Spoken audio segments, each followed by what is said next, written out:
Hello people, my name is Anushka Harshavardhan Mevki. I welcome you to my presentation on dependency graphs under the course Compiler Design guided by Professor Mr. Sameer Iqbal Tamboi sir. So, firstly, let us discuss what a dependency graph is. We've already studied parse tree, right?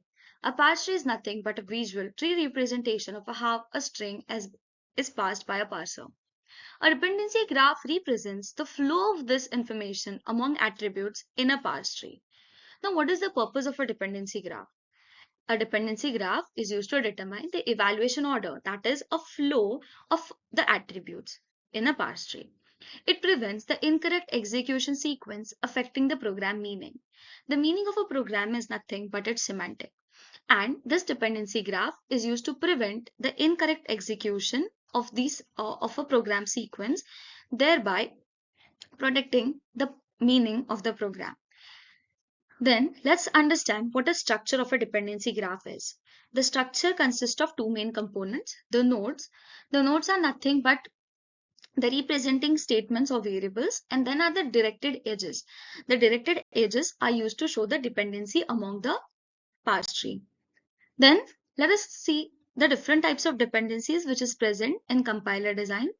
So we have main four types of dependencies, that is data dependency, control dependency, flow dependency, and output dependency. Additionally, we'll be learning about two more dependencies, that is anti-dependency and control dependency with a separate definition which has conditional execution. Let us see data dependency. What is data dependency? Data dependency occurs when the output of one instruction is used as an input by the another. This is used to represent the flow of data between the instructions. It must be preserved to maintain the program correctness. It is also known as read after write. Read after write because the output of the first one, that is the write part of the first program, is used as a input, that is the read for the next program. Let's see an example. A is equal to 5 and B is equal to A plus 3. Here, the value of B is dependent on the value of A, thus showing the data dependency. If A is not assigned first, B will cause an error. Then we have control dependency. Control dependency arises when the instructions executions depends on a condition. It is common in conditional statements, if else, for loops, etc. The loop part of the code is under the control dependency, that which gives us a condition which sets a criteria. It affects the program flow and instruction scheduling. It can impact parallel execution and CPU pipelining. Let's see an example to understand it in a better way. If x is greater than 5, y is equal to 10. Here, y is executed only if x is greater than 5. Here, we have control over the program. We have given a condition. Thus, if the condition fails, y is skipped. This is known as control dependency. Then we have flow dependency. Flow dependency occurs when a statement reads data produced by a previous statement. This ensures that the sequence of the depending instructions is carried out neatly. It maintains data integrity by preventing reordering. Let's see an example to understand what flow dependency is. Now, here A is equal to 5 and B is equal to A. Here the B will read the value of A. Now, if the order was reversed, like if we first had declared B is equal to A and then if we had written A is equal to 5, it would have affected the correctness. This is known as the flow dependency. Now, anti-dependency. This is optional type of dependency. It occurs when a statement writes to a variable that was previously read. So basically, it affects the read of the previous statement instead of the write of the previous statement. Write of the previous statement was something we studied in data dependency. Now, anti-dependency is order sensitive. Writing too early can obviously cause incorrect results. It affects the parallel execution and it is common in pipeline hazards in preprocessor. Let's see an example to understand it more better way. A is equal to 5, B is equal to A, and A is equal to 10. Now we know that the original value of A is 5 and the current value of A is 10. But here the value of B will be A's original value because it has been executed before the modification, thus causing an error. And thus B gets the incorrect data.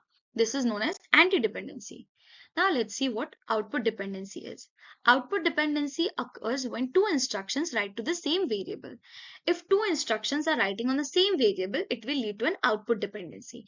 The final value depends on the execution order. Obviously, two instructions, if they're executed on the same variable, the later one, the final value, will depend on its execution order, like the lastly executed order.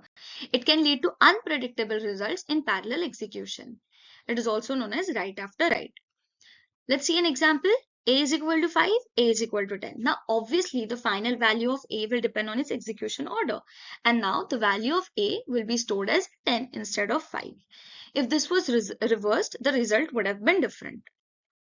Then we have control dependency. This is the last type of dependency which we are going to study.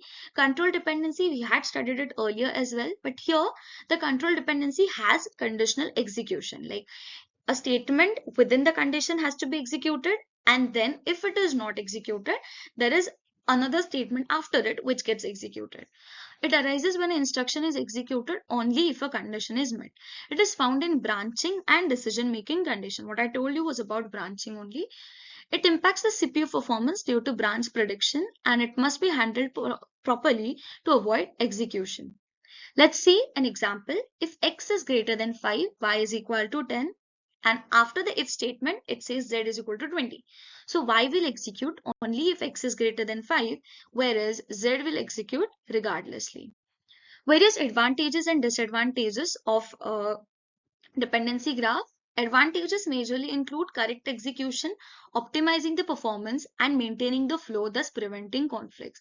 Disadvantages include slow execution, limiting the parallelism, causing pipeline stalls, increasing the complexity, all because of depending on the data. Thank you.